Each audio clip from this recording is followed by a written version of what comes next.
ஒன்றுமில்லாமலே நின்ற என்னை கைப்பிடித்து நடத்தும் பேரன்பு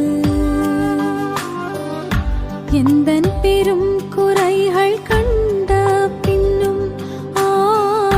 நெஞ்சோடு சேர்க்கும் பேரன்பு